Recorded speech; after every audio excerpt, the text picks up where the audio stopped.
Let's do this. The cult. I don't know if we got that first part. I'll start all over again. Let's do this. The Cult of Hockey podcast by the faithful and for the faithful. I'm David Staples with the Edmonton Journal, and I'm here today with Bruce McCurdy. Hey, Bruce. Hey, David. How are you doing today? I'm good. You're coming in loud and clear with no static. We were having a little mic trouble. So, you know, we are technical geniuses, though, aren't we, Bruce? And we figured out what it was causing the issue. Thanks, everyone, for being here today. We're going to be talking Oilers' new line combinations and gambling odds on who will be the first NHL coach to be fired this new season, Bruce. Why don't we start there? So the NHL gambling site Bet Online has put out odds on who will be the first NHL coach to be fired. And as I was going down the list, I was actually kind of shocked to see that three former coaches were right near the top of the list. They aren't at the top of the list. The top of the list has Jeff Blashill of Detroit, which seems like a good bet. He's had 4 losing seasons, or is it 5 now? 5 losing seasons in a row. And that's not good. Plus, they've had a change in management with Steve Yzerman taking over. That's usually the other factor. There's Rick Tocchet in Arizona next, Paul Maurice in Winnipeg. He's been there a long time, so you could see that if the Jets got off to a weak start. Bob Boughner in San Jose. And then we get to Dallas Eakins and Todd McLellan. Dallas Eakins, Anaheim, Todd McLellan, LA, Ralph Krueger is in there with Lindy Ruff and DJ Smith in a group. So I was all these guys were just hired last year, Bruce. But of course, as we know from our time in the decade of darkness, coaches can be fired very, very quickly in the NHL. And 1.5 seasons is not that uncommon. Dallas Eakins lasted, how long did he, 1.5? Ralph Krueger 113 games in Edmonton. Ralph Krueger 1 year. One shortened season. One shortened season. And Tom McLellan got a pretty good run. I thought he actually he had enough time, in my opinion, to be evaluated fairly as Oilers coach, and I'm glad they made the change. They also have Dave Tippett, and he's kind of in the middle group, Bruce. And at his odds are 25 to 1. John Cooper, who's the safest coach, is at 50 to 1. So you know what? In terms of the first coach to be fired this year, they've got Dave Tippett in the wrong spot. He in terms of there's a chance after this year, if the Oilers are a weak team the whole year, there's a chance Dave Tippett could be fired, I would say.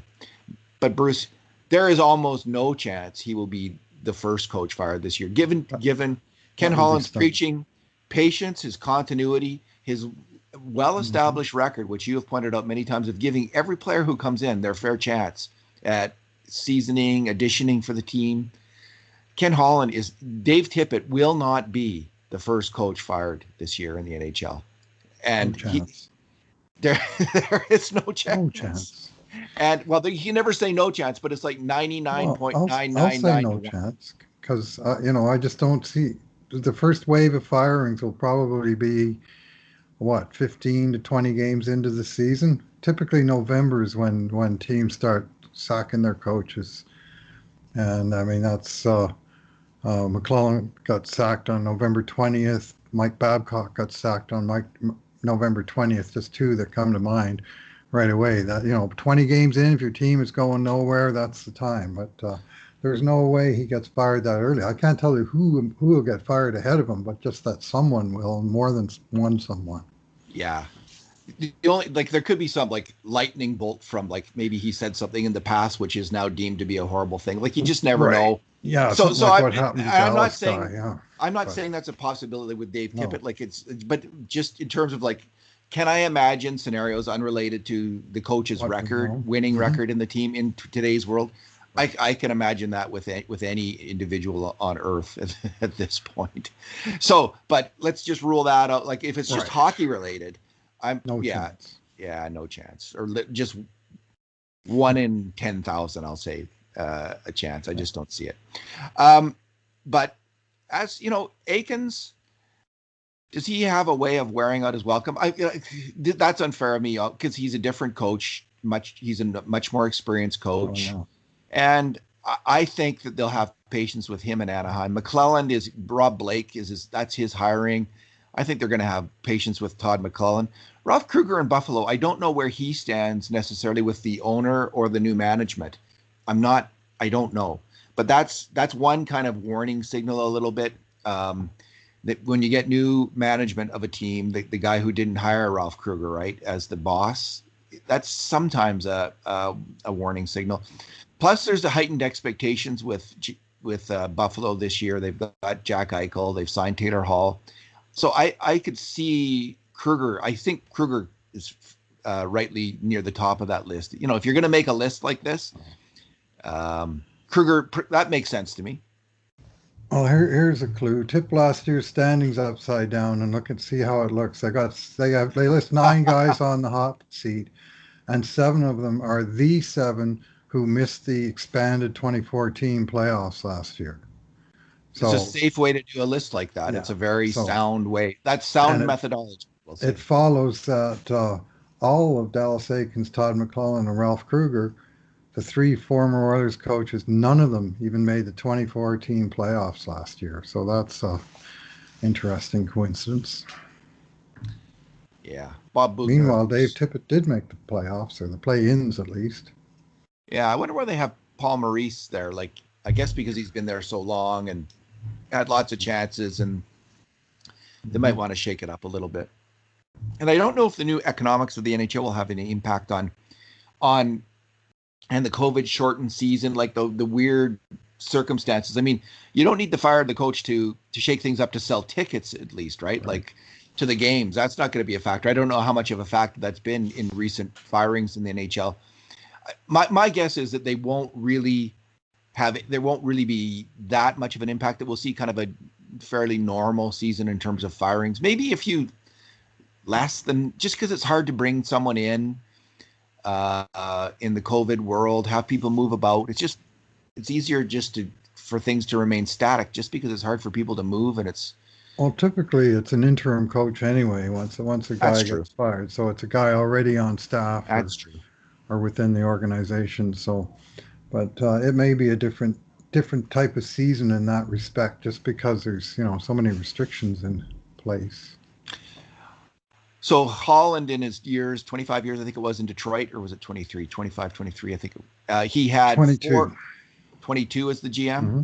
Yeah. He had 4 coaches: Scotty Bowman, Dave Lewis, Mike Babcock, and Blashill. And the only one he only kept around for 2 years was Dave Lewis, who was between Bowman and Babcock. And the team had looked every bit as good in the regular season under Lewis, but they went out on the playoffs. Right. And so Holland has fired a coach after just 2 years. That's the only case of it. The other times he hasn't, including with Blashill. He showed a tremendous amount of patience with Blashill. Probably a recognition that the team was rebuilding. He was part of that. He was part of the mistakes or the process that led to the rebuilding. So he's no hypocrite. Like he's no buck passer, I guess. Like he was taking responsibility in a way by not firing the coach. That's the GM resisting that urge to blame someone else and kind of wearing it and saying, no, we're in this together and this is the process. So, I haven't read why he got rid of Dave Lewis after 2 years.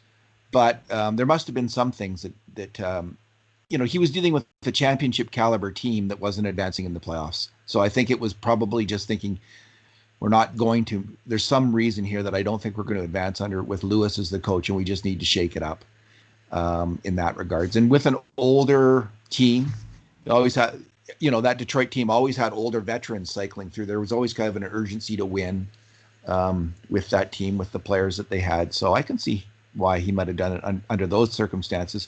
This Oilers team is kind of between the terrible Red Wings and the Stanley Cup Red Wings that Holland had. It's kind of a team on the cusp. So I just, even after this season's over, Bruce, it would take a mighty step back from the Oilers this year for Tippett to be fired, and it's something that I had not thought about. So they would almost have to finish last in the Canadian division and be. I could see it then, but if they're in the playoff fight in the Canadian division, even if they don't make it by a little bit, I would see Tippett coming back. Well, unless Connor McDavid goes in the headlines and says either he goes or I go, but I mean, what are the chances of that happening? 1 in 10,000? Yeah. That's or behind the scenes he did that. Right. Going in the headlines of him doing it, that's another long odds. I'm spoofing to some extent, but I mean, that's basically what it would take, is something completely off the charts like that. I just don't see it. Yeah.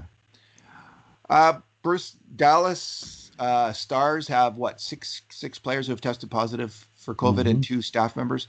This is not, especially, I would say, especially in the early stages of the NHL process for this season, it's not unexpected. So I will say that it's not unexpected. We've seen it early on in the playoff, when they came back in June, there was cases, and then they eliminated the cases. World Junior tournament that we just saw, cases early on, no cases. Right. The difference is I think we're going to see cases throughout this season. I think because there's no bubble.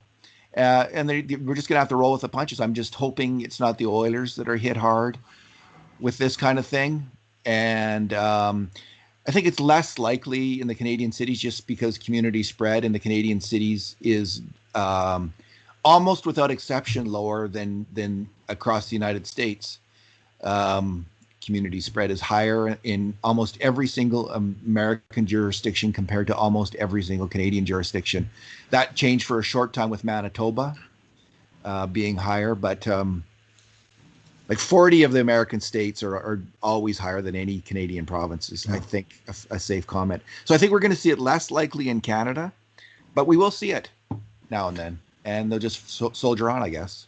Yeah, well, Dallas, in the case of Dallas, they've actually already postponed their first 3 games of the season, so that's not a promising start. And we also have reports of a issue in Columbus, which has not yet been detailed, but it sounds like there's problems there. Like they shut down their practice facility, I think, for today and tomorrow, is the details we do know. Is that right? Okay. Yeah, so that doesn't sound too good either. But I think, it's like baseball, or we've seen a little bit in NFL, that teams have an issue, and then they either reschedule like they did in baseball. I mean, goodness, my Cardinals, I think they had to play about 10 doubleheaders down the stretch to catch up after they had an extended time off in the beginning of the season. And hockey and doubleheaders don't exactly mix, so hopefully there'll be no one team that gets seriously behind the 8 ball. But I can see a scenario where they sort of schedule in a week between the season and the playoffs for makeup games. I'm just Googling right now, private inoculations COVID USA here, Bruce, because okay. I don't know what the vaccination regimen is in the States right now. I know what it is in Canada. It's being administered by the government on a need basis, generally speaking. But I would not be surprised in the States if there is going to be some private vaccination going on, and private distribution in the States. Anyway, I'm not going to try to answer that question right now, but I wouldn't be surprised, Bruce, if the American teams do get vaccinated quicker than the Canadian teams through some kind of private system. Wouldn't shock me. That happened. Whether you can debate about whether that's right or wrong, and I'm not going to get into that debate. Bruce, the Oilers have new lineup today for their scrimmage game, which was not televised by the Oilers, and there's some criticism online from hardcore fans that tend to the kind of people that I tend to follow on Twitter, the hardcore fans, and converse with all the times, and they are not happy. A lot of the American teams are showing the scrimmage games. Mm-hmm. The Oilers did show it yesterday. I understand maybe Gene Principe had a hand in that, right. Getting that online for us. But They didn't wear numbers on their sweaters. Yeah, that's I guess crazy. maybe it was a last minute thing. Listen, the Oilers can do what they want. They're a private company, and I just think it's a missed opportunity for them. There would have been a certain percentage. Maybe they didn't want to hire. Maybe there was a complication hiring a cameraman or something. But just even if you don't have an announcer, and how hard would it have been to have an announcer? Maybe that would have been impossible. Like couldn't they set up Jack Michaels and Bob Stauffer at their broadcast table, and just broadcast? How hard would that have been? Is it impossible? They're broadcasting from home now in mobile studios from their homes. Anyway, I just wish, as a hardcore fan and someone who talks about the Oilers, I am not. I would wish they would have broadcast those games with numbers on their backs. I think it would have been a lot of fun for Oiler fans, and they would have got a few somewhere between 1,000 and 10,000 people over, looking at those games, looking at those scrimmages. So it's still not too late with the next scrimmages to get it right. So hopefully that will happen. Yeah, and I agree with you on the numbers. I mean, I did not get a chance to watch the thing live yesterday, but I did see the highlight packages that the Oilers posted after, about a 5 or 6 minute video package. And honestly, it was hard to tell who was who. I mean, there were some people that were unmistakable, right? Like Leon passing to Connor for the game winning goal, or scrimmage winning goal in overtime. And not only did Leon not celebrate, as soon as the puck went in the net, he just skated off to the bench, like a boss. And, there's no mistaking that body language. But some of these guys, they're hockey players. And you can tell if they shoot left or they shoot right, but you can't read the little tiny numbers on their helmets. And, we don't even know the body language of a number of the new guys. So putting numbers on their backs would have made sense. And don't make them all number 12 either, due respect. But that was confusing also, I guess, is what I'm remembering from last summer. They could wear the number 12 on their shoulder. They each have, then maybe they should for the entire season. And like I say, no disrespect, but the numbers have always been a major, major informant of who the heck is doing what out there. And I've been a sweater numbers guy since 1963, and I don't think it's going to change. And when they're not there, it's kind of, well, wait a minute. Oh, that looks like, Were you okay, Bruce, with Puljujarvi and number 98? Did that ever rankle you? Actually, it did. It did. It did. Only because you're taking your life in your hands here, man. When I write the player grades, I always write them in numerical order. You probably noticed this over 10 years. One of your interesting quirks, yes. I'm a numbers guy. I do the lines. I put sweaters. I know. And Kurt does line, defense pairing, next line, next defense pairing. Yeah. We all have our ways. My way is this sweater number only, and I always prefer to sort of wrap up with McDavid.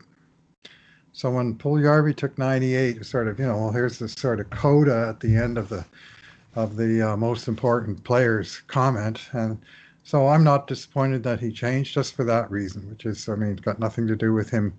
Who does he think he is going between 97 and 99? Well, it's a distinct number. He was born in 98. He's doing what a whole ton of previous Oilers, from Sam Gagner, Magnus Puljujarvi, Ryan Nugent-Hopkins, Connor McDavid, have all done.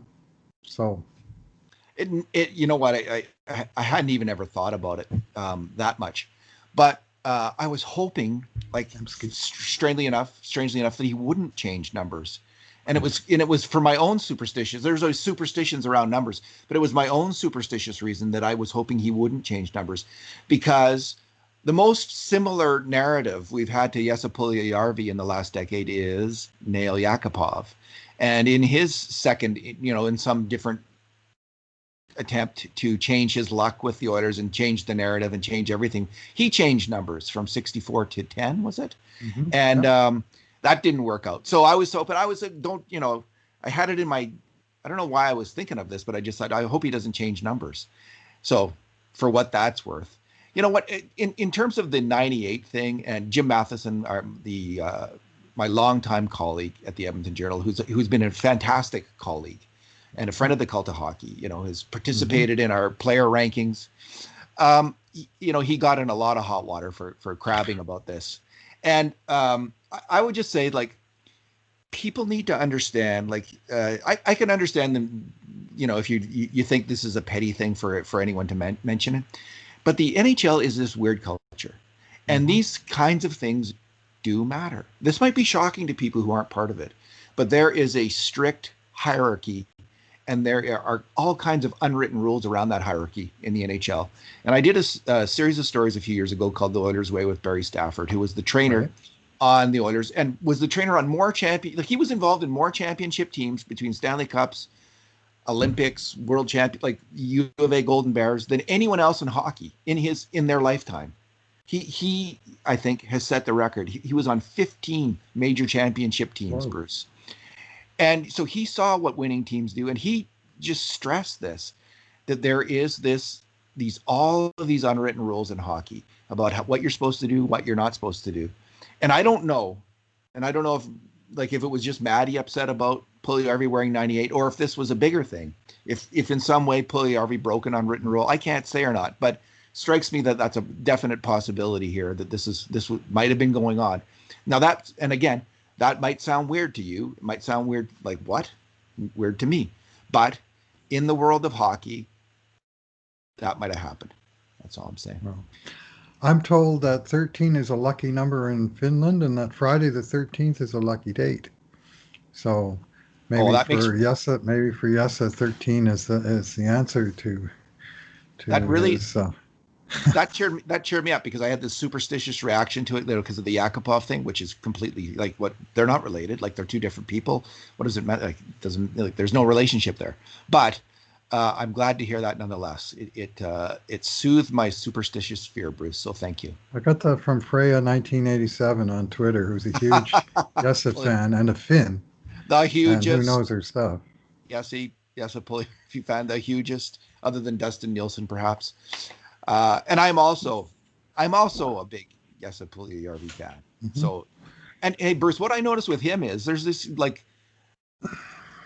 a lot of positive vibes around Jesse Puljujarvi right now, both in all the messaging from the team and, just little things popping up on the internet, like his fight with Alex Chason, battling it out, which I thought was interesting, because these are actually two guys who are battling for the same spot. Literally battling for position, yes. Yeah, literally battling. So it's not surprising to see those two guys mix it up, and maybe Chason initiates something with them, because Chason's the veteran, right? Like, okay, rookie, like there's a glow about you, rookie. Let's see you if you can take something. So, but there's all of these little videos coming out and narrative around him, which is entirely positive right now, even from some people who have been more negative about him in the past. So I'm glad to see that, and I just hope he can make good on the good vibes. Even reading the subtext of Maddie's comment there about the 98 is that he did note with approval that he changed his number to something more acceptable. So it's sort of his, well, now he's more one of the regular guys, things are going to be better, was kind of what I read into that. Maybe yeah, not, fair enough. I didn't word it the best, but it sounded like he was sort of giving him a pass from something, some kind of past transgression, and that the new Yesso was going to be more conforming to whatever it is we're supposed to be conforming to. I think that is a sound read, actually, of what Maddie was saying, and maybe if you just change the order of the things that he was saying, and he would have got a little less grief on Twitter. I don't know if that bothers Maddie to get grief on Twitter. Well, he got a lot of it. He likes to stir things up a little bit, I think, and obviously he can take it, or he wouldn't keep doing it. and he's and some people have fun with it, and some people seem to take it a little bit more seriously than maybe they should. It is, after all, a pretty minor thing, but just the general thing, like I saw a mention that he scored the tying goal in the scrimmage yesterday with the goalie out, and whoever wrote what I was reading, this may have been on the Oilers website, but they went out of their way to say that he got a big response from his teammates. And when I watched the highlight package, I mean, let's put it this way: his teammates responded more than Leon did on the winning goal. Yeah, they came in and they all gave him a pat. Yeah, and it was good. I mean, that you got the big guy lurking around the net, jumping on a loose puck and pounding her home. That's what we all want to see, right? Before we leave this topic, there was one thing that Maddie got, was this, like, this constant, why don't you retire, you old man thing. And he got that a lot. And I just think that's, like, honestly, you know what? Maybe it's because, Bruce, we're both getting up there. So I hear that now and then. It's like whatever people want to say, they're going to say. But they need to think about something. People who will not make comments about people's sex or their age because they want to be respectful and kind to other people and not stereotype other people will make comments about people's age and engage in ageism. And I just think it's kind of disgusting, honestly. Like, I just think make a better critique than that. If you're going to criticize Jim Matheson, and my take on Jim Matheson, I hope he's still right. I've enjoyed his work since 1972, and I hope he writes another 20 years for you, Jim. Keep doing this work that you're doing. I love reading your stuff, and keep at it. And I'll add this. I follow another account I follow on Twitter, is Oilers Day by Day, which has just changed from 1980 to 1981.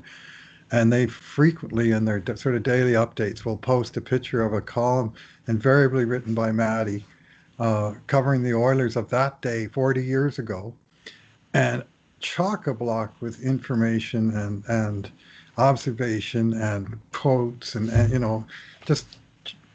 just all kinds of tidbits and interesting things. I used to read those on the print journal voraciously. I typically read Jim's columns at least twice, and maybe more so than just sort of to internalize all of the news that was in there, because every paragraph would have, something different, not always interesting, but lots of interesting stuff. And he was the pipeline. I mean, we're talking about different days, no internet, obviously, and we didn't have anywhere near the different types of access that we have nowadays. So the ink-stained wretches, as they were once and maybe still are known, were a vital pipeline of information for us in the fan base. And I still retain plenty of admiration for, I bet you I read like literally 100% of what Matty wrote for a good 25 years straight. You've probably read more Jim Matheson of Jim Matheson's words than any other writer on earth. Is that a possibility? Yeah, I don't know. It's let's say 1,000 words a day for yeah. Well, that's the thing. It's just this daily input of new material. 30 to 40 years, Bruce. Mm-hmm. There's a chance. All right, let's move on. Yeah. The new lines on the Oilers, Bruce. A little bit of a shakeup. No, not much of a surprise at the new Oilers lines. Cahoon's been moved up to play with Draisaitl and Yamamoto. We have the Archibald Turris Puljujarvi line together with James Neal out, and we don't know how long he's out for. That's I think the best news is actually for Chiasson. Those two I think were in direct competition for a job, and with Neal out, Chiasson has that job for now. So we have a fourth line of Ennis, the power play job, exactly. Mm-hmm. And maybe on the fourth line, Bruce. We have Ennis, Kara, and Chiasson on the fourth line. Man, those are four pretty good lines, to start the year. You think about it, like Ennis and Chiasson as your fourth line wingers. Now, I would rather have, when Haas comes back, I want to see, he'll get his chance, and we'll see if he can beat out JJ Kara. But Kara's, he has his moments. Let's just leave it at that. But other than I have a question about JJ Kara and that in the Oilers lineup still. But other than that, like the third line, Archibald Turris Puljujarvi, and the second line, Cahoon, Draisaitl, Yamamoto, RNH, McDavid, and Cassian on the first line. These are the four best lines the Oilers have had since the spring of 2006, and it's not even close. Yeah, there's lots to like there. I mean, they've got currently, especially with Neal out, they got more righties than lefties. So they moved Josh Archibald over to the left side with Turris Puljujarvi pair, and I think Turris and JP are going to be joined at the hip for at least the first 20 games, let's say, and maybe all season. And who's going to fit in best on the left wing? I mean, Ennis's name has been bandied around a lot, including by me, as an obvious fit there. But if they want to put a checker and a grinder and a little bit of a disturber on that line, I mean, that's Archibald's role. And he's on his wrong wing, but the way things are shaping up, someone's going to have to be on the wrong wing. I mean, the Oilers have so many right wingers. Last year they had 5 regular right wingers, right? Cassian, Yamamoto, Chiasson, Patrick Russell, and who am I forgetting? Anyway, it was, and they brought back now Puljujärvi, and all of the other guys are still there. Did you say Yamamoto? Yeah, Neil. Cassian, Yamamoto. Neil. Yeah. Well, Neil was a left. Oh, yeah, Archibald. Yeah, Cassian, Yamamoto, Archibald, Chason, Patrick Russell, and Puljujärvi now. So 6 NHL veterans. And Puljujärvi is the new kid on the block, but he, of course, has been on the team before. So he's basically trying to push one of these veterans out of their position and take their spot. Thus the pushing match with Alex Chason the other day, I imagine. Okay, Bruce, let's quickly move on to the defense. There was a change there that was more interesting in that it was a little bit unexpected, perhaps, in that we saw, and it's hard to know, it's not that hard to know, was like Tyson Barrie demoted, or was Slater Koekkoek promoted? And I think Slater Koekkoek was promoted to play with Tyson Barrie, and Chris Russell was put with Evan Bouchard, although there's lots of good talk about Evan Bouchard right now coming out of camp. They really like him. Yep. Not at all surprising. Evan Bouchard is ready, I think, for the NHL. And so, Bruce, Koekkoek, Barrie, I just think what they want to do is they want to have different looks for different teams. There's going to be some games where they want more offense, more puck moving, and they'll probably go with Koekkoek, Barrie. And then when they need more defense, they'll go with Russell, Barrie. But I think we're going to see Russell initially. I'd be surprised if we didn't. Although I would say last year I did notice I'm as big a Chris Russell fan on the Oilers I think is out there. Maybe there's lots of people detractors, but there was a slip last year in his play, I think, and he was still a very strong player, but there was a bit of I noticed a bit of a slip, just not huge but incremental, and maybe it's time for a younger player to step up, and maybe we will see Koekkoek take on that role more and more as the year goes on. Well, it'll come down to performance, but they need Russell on the penalty kill, I think. So that's why I see him starting the year in the Oilers lineup. Your take? Well, Russell Barrie is not a big pairing. That's for sure. So the way they have them lined up now, they have one bigger guy, because Russell's, of course, with Evan Bouchard. And Bouchard's going to factor into playing games this year too. I'm pretty sure that he's going to be in the rotation. Like, he's going to start out as the 4th right defenseman, but that's not going to be an every night thing. But for now, they moved Russell. Maybe they just wanted to see how Russell and Bouchard play together. Maybe the whole idea is to get these guys a little bit of time together, and so they don't just throw them out there and all of a sudden in game 6 of the season you're putting Slater Koekkoek and Tyson Barrie together, and they've never had even a minute in practice together. So that they're just sort of fooling around with their options a little bit. So I wouldn't read too much into it, but I think I like Koekkoek's chances to be a pleasant surprise, and so and him getting a shot with Tyson Barrie is certainly not going to hurt his cause. Alrighty. Well, I think I have to get running here, so let's leave it there, Bruce. Thanks for talking today. All right. Thanks for listening, everyone. And in the meantime, and in between times, this has been another edition of the Cult of Hockey Podcast.